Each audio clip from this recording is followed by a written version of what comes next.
Breaking news చూస్తున్నాం. ఏపీలో జరిగిన నీటి సంఘాల ఎన్నికల్లో టీడీపీ నేతలు అరాచకం సృష్టించారు. ఇతరులెవరూ పోటీ చేయకుండా అధికార దుర్వినియోగానికి పాల్పడ్డారు.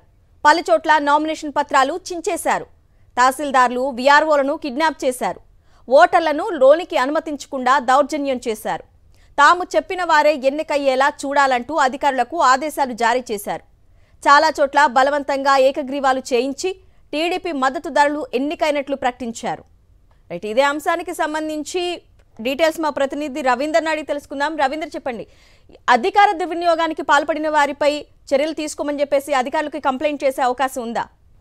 వాస్తవానికి రాష్ట్ర వ్యాప్తంగా కూడా తెలుగుదేశం పార్టీ నేతలు ఒక అరాచకాన్ని సృష్టించారు. అలాంటి సమయంలో టీడీపీ నాయకుల మీద ప్రత్యర్థి పార్టీలకు సంబంధించిన వారు ఎవరు ఫిర్యాదు చేసినా కూడా కనీసం కేసు కూడా నమోదు చేసే పరిస్థితి అయితే ప్రస్తుతానికి కనపట్లేదు. ఎందుకంటే గడిచిన కొంతకాలంగా రాష్ట్రంలో జరుగుతున్నటువంటి రెడ్ బుక్ రాజ్యాంగం ఏదైతే అమలవుతుందో దానికి సంబంధించి పోలీసు అధికారులు దగ్గరుండి ఆ రెడ్ బుక్ రాజ్యాంగాన్ని అమలు చేస్తున్నటువంటి పరిస్థితి కనిపిస్తుంది. అందులో భాగంగానే నిన్న జరిగినటువంటి సాగునీటి సంఘాల ఎన్నికలకు సంబంధించి కూడా అదే విధంగా కొనసాగిందని చెప్పుకోవచ్చు. ఎందుకంటే రాష్ట్ర వ్యాప్తంగా ఉన్నటువంటి 6,149 సాగునీటి సంఘాలకు సంబంధించి మొత్తం 49,020 ప్రాదేశిక నియోజకవర్గాలకు సంబంధించి కూడా ఎన్నికలు జరిగాయి. అయితే వీటికి సంబంధించి ఏ ఒక్క చోట కూడా కనీసం ప్రత్యర్థి పార్టీలకు సంబంధించిన వారు కానీ ఇతర వర్గాలకు సంబంధించి ఏ ఒక్కరు కూడా నామినేషన్ వేయటానికి కూడా అధికార పార్టీకి సంబంధించిన నాయకులు అయితే అంగీకరించలేదు.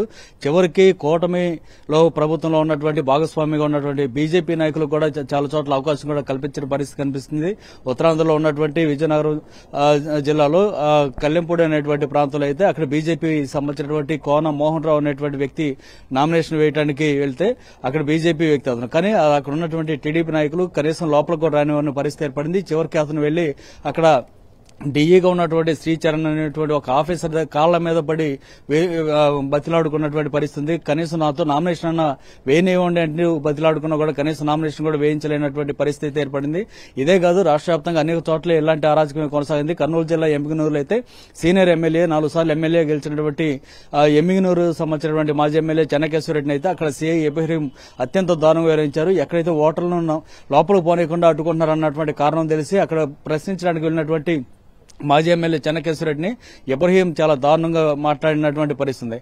అట్లాగే వైఎస్ఆర్ జిల్లాలో వేముల మండలానికి అక్కడ తహసీల్దార్ కార్యాలయానికి వెళ్లేందుకు ప్రయత్నించిన ఎంపీ అవినాష్ రెడ్డిని కూడా అక్కడ ఉన్నటువంటి పోలీసు అధికారులు ఏకంగా హౌస్ అరెస్ట్ చేసినటువంటి పరిస్థితి. అట్లాగే అక్కడ పెద్ద పెద్ద రాడ్లు అట్లాగే కట్టెలతోటి అక్కడ ఉన్నటువంటి ప్రత్యర్థులు రానికుండా భయభ్రాంతులకు గురి చేయడం, అట్లాగే కవరేజ్కి వెళ్లిన సాక్షి మీడియా పైన దాడి చేసినటువంటి సందర్భాలు ఇలా ఒక అరాచకం అయితే రాష్ట్ర వ్యాప్తంగా కొనసాగింది.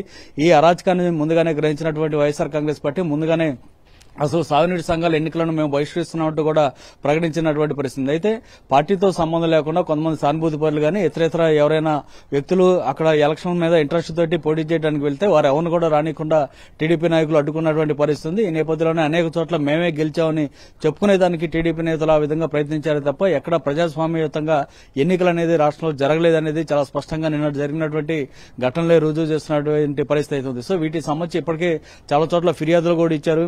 టీడీపీ నేతలు ఎవరైతే దౌర్జన్యాలు చేశారో, ఎవరైతే పోలింగ్ కేంద్రంలోకి రానికుండా అడ్డుకున్నటువంటి ప్రయత్నం చేశారో వీరందరి మీద ఫిర్యాదులు చేసినప్పుడు కూడా కనీసం ఒక్క కేసు కూడా పోలీసు అధికారులు ఇంతవరకు నమోదు చేయలేదంటే రాష్ట్రంలో ఎలాంటి పరిస్థితులు నెలకొన్నాయో అర్థం చేసుకోవచ్చు. పూర్తిగా రెడ్ బుక్ రాజ్యాంగం అమలవుతుంది తప్ప అంబేద్కర్ రచించినటువంటి రాజ్యాంగం అమలు కావటం లేదనేది నిన్నటి జరిగిన సాగునీటి సంఘాల ఎన్నికల ద్వారా మరోసారి రుజువు అవుతుంది. అరుణ.